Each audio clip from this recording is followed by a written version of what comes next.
ओय, काय खुसूर फुसूर चालली आहे? शेठजी, आम्ही लोक हे बोलत होतो की यावेळी सगळे सण आपल्याला खूप चांगले गेले. हो, यावेळी सगळ्याच सणांना खूपच चांगली विक्री झाली. मग शेठजी आता होऊनच जाऊ दे. काय पार्टी? नको, इन्क्रीमेंट.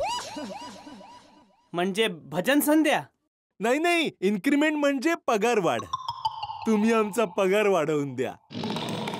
जशा सगळ्या नद्या फिरून फिरून अखेर समुद्राला जाऊन मिळतात, तशा तुमच्या पण सगळ्या गप्पा फिरून फिरून शेवटी पगारावर येऊन थांबतात. अरे भाऊ, वेळ आल्यावर पगार आपोआप वाढून जाईल. पण शेठजी, पगार महागाई थोडीच आहे जो आपोआप वाढून जाईल.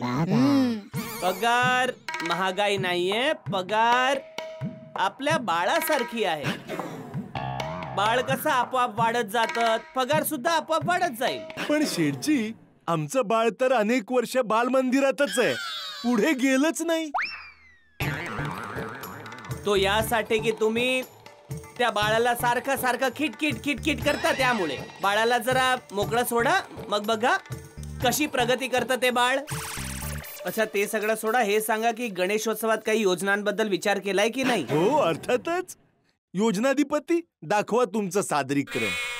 हो नेट्टू काका. शेठजी, यावेळी गणेशोत्सवासाठी एकदम हटके योजना सुचली आहे मला. जो कोणी ग्राहक आपल्या दुकानातून विजेच्या उपकरणाची खरेदी करेल त्याला गणपती बाप्पा सोबत सेल्फी घेण्याची संधी देखील मिळेल. गणपती बाप्पा सोबत सेल्फी? गणपती बाप्पाला विचारलंय? नाही, विचारलं तर नाहीये, पण विचारूया ना आपण. कुठे जाऊन? हिमालयात? नाही, गोरेगाव. गणपती बाप्पा गोरेगावला राहतात? कुठे? गोकुळधाम सोसायटीच्या हत्ती भाऊंना आपण विनंती करूया आणि त्यांना गणपती बाप्पा बनवून आपल्या दुकानात बसून ठेवूया. आणि जो पण ग्राहक आपल्याकडून खरेदी करेल तो त्यांच्या सोबत सेल्फी घेऊ शकेल.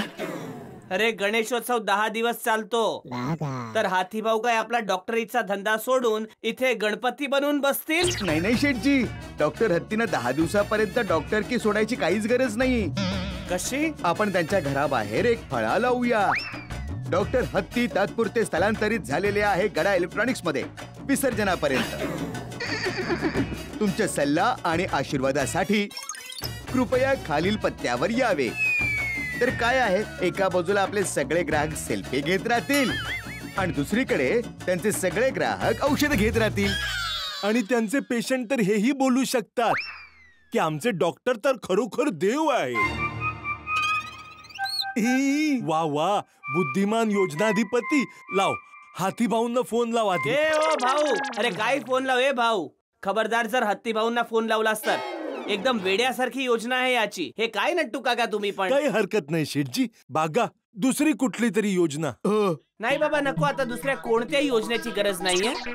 मला वाटतं जसं बाकी सगळे सण गेले तसाच हा आपला गणेशोत्सव सुद्धा गणपती बाप्पाच्या कृपेने आणि आशीर्वादाने चांगलाच येईल आपल्यासाठी. हा, कोणत्याही योजनेची गरज नाही. जा जा, काम करा, काम करा. ठीक आहे. अच्छा शेठजी, काय आहे? या गणेशोत्सवात मला बावरेजींना पूर्ण मुंबईतले सगळे गणपती दाखवायचे आहेत, तर मला सुट्टी मिळेल काय? ठीक आहे, घेऊन टाक 1 दिवसाची सुट्टी. एका दिवसाच्या सुट्टीने काय होणार? पूर्ण मुंबईत किती सारे गणपती असतात. हा तेच तर भाऊ, मुंबईत किती सारे गणपती आहेत. सगळ्यांच्या दर्शनाला घेऊन गेलास तर 1 दिवसच काय, 10 दिवस पण कमीच पडतील. जे 5-6 मुख्य महत्वाचे आहेत त्यांचे दर्शन करव ना. त्यापैकी एक तर आपल्या गोकुळधाम सोसायटीचाच आहे, तर दुकानानंतर 1 दिवस घेऊन येतील तिथे दर्शनाला. हा ठीक आहे. अच्छा शेठजी, यावेळी गोकुळधाम सोसायटीच्या गणेशोत्सवात आरास काय ठेवली आहे? माहित नाही, पण जे काही असेल ते जबरदस्त असेल. आता तर गोकुळधाम मध्ये ये जबरदस्त धडाकेबाज तयारी चालू असेल. अरे काय तुम्ही अजूनपर्यंत काम करताय? चला बाळा, जेवणाची वेळ झाली. चला चला. नाही आई, अजून खूप काम बाकी आहे आणि जोपर्यंत काम संपणार नाही ना तोपर्यंत टप्पू सेना जेवणार नाही. अरे वा, आमची टप्पू सेना फक्त अभ्यास आणि मस्तीच नाही, भक्ती सुद्धा मन लावून करते. तसं मुलांनो, यावेळेला काय वेगळा विचार केलाय? कसली सजावट करणार आहात? बाळा, काय डेकोरेशन करवणार आहे सांगा? ठीक आहे सांगतो. हा. नीट आहे का? हा. ही जी सजावट आहे ना ती सरप्राईज आहे, कोणाला सांगायचं नाहीये. पुढा आपल्या आजोबा आणि मम्मीला पण नाही सांगणार. सॉरी आजोबा, पण मी ही गोष्ट कोणाला सांगू शकणार नाही. आजोबा आम्ही सगळ्यांनी आपापल्या घरी सांगून टाकलं तर सरप्राईजला काय अर्थ राहणार?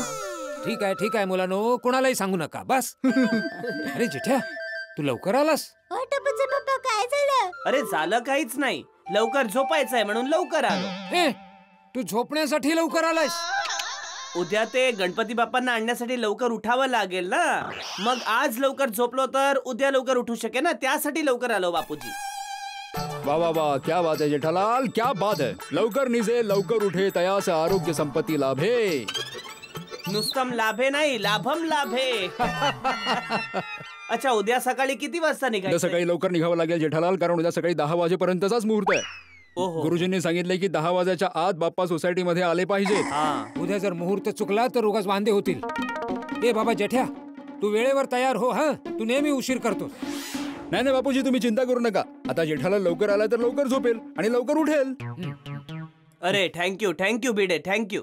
तसं उद्या सकाळची सगळी तयारी झाली? हो झाली. माझ्या लायकीचं काही काम असेल तर सांगा. हो नक्कीच. म्हणजे तशी तयारी झाली आहे. म्हणजे मी टेम्पोवाल्याला सांगितलंय, बँडवाल्यांना सांगितलेलं आहे, सोडीला पण सांगितलंय की जीप तयार ठेवायला. आणि मुख्य गोष्ट, उद्या आपण सगळे परंपरागत पगडी घालणार आहोत.